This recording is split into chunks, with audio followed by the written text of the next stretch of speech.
What's up, everybody? Wade here from WW Gaming. Thank you for joining me today.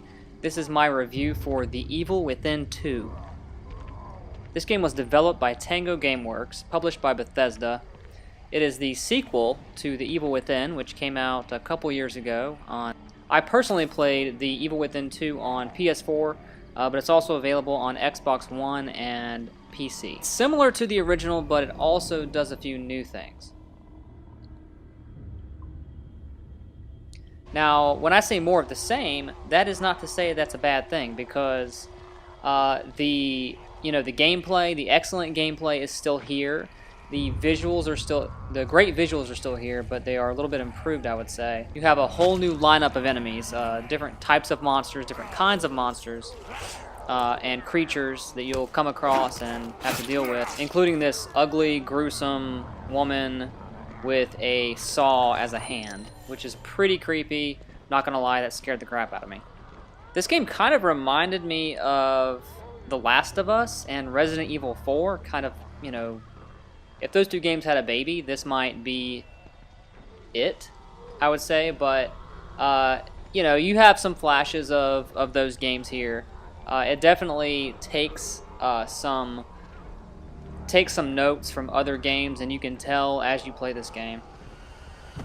And that's not a bad thing, because the games that inspired it are fantastic. Now, unlike the first Evil Within, this one has a more open world aspect to it. The first one is very linear, sort of like Resident Evil 4 was back in the day.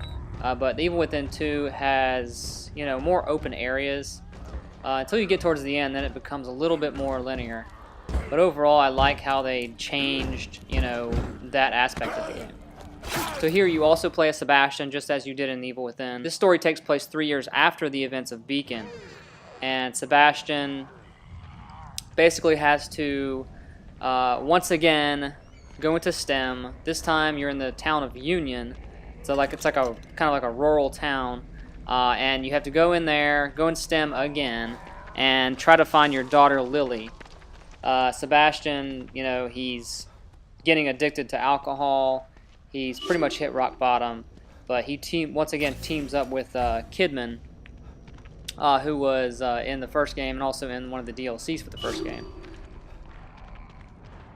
The story of this game is kind of complex. I'm not gonna lie. It's a little, more complex than the first one. It is more. It has more depth. There's more interesting characters here. The villains are more interesting. There's a lot going on. It's kind of like you're watching, a psychological thriller, a psychological crime thriller. Now, in this game, you will be scared a few times. I'm not going to beat around the bush. You are going to be scared a few times, but at the same time, for the most part, it's not really terrible. It's not really gonna make you pee your pants or anything like that. But overall, we've seen these types of things before. We've seen the survival horror genre and all the deformed, creatures and monsters, so it's not like you're going to be surprised by anything. But what also makes the game scary is the gameplay itself. It seems like sometimes you can be defenseless to some of the monsters because, you have to build up your stamina, you have to build up all your stats. And speaking of that, this game also does have that great skill building tree that it had before. You have the green and red gel, the upgrade system, upgrade your weapons, all that. But I will say that I completed this game on just the normal difficulty, which I think is survival. I think that's what it's called. But it's going to take you a couple playthroughs to get all your stats up. I highly doubt you can upgrade everything in one playthrough. That's just not logical. And the difficulty settings are fantastic. You're gonna have something for every type of player. If you want, just the story, just play it on easy. Play on the lowest mode. You could probably actually get more upgrades that way too. But I would suggest doing that.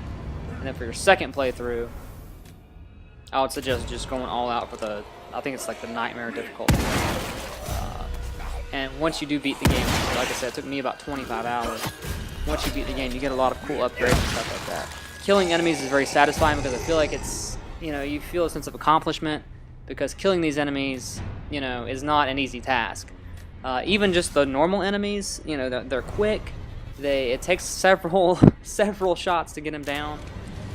Especially, you know, it's just weird how when you shoot some of these enemies, like a couple different times, you shoot them with headshots, and they still don't go down. It just doesn't make sense. That's one of the, I would say that's one of the complaints, small complaints I have with the game.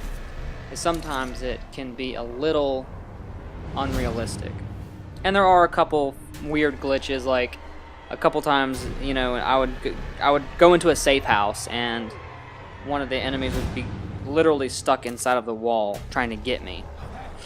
And that's kind of creepy, but it just looked really funny. So there are some weird, hilarious glitches in the game. So overall, the gameplay is a little hit or miss sometimes, but the gameplay, I feel like, you know, can be rewarding as long as you know how to play, as long as you know how to strategize and all that jazz. The overall style of the game is just fantastic. This from the cinematography, just the emotional story, the interesting characters. There are some plot twists here and there that really took me by surprise. The upgrade system, just the overall, just the town of Union itself, and being inside of STEM again. It's such a rewarding, fun, exciting, scary experience, and this is definitely a game that I feel like every gamer should play because it provides you with all of those things.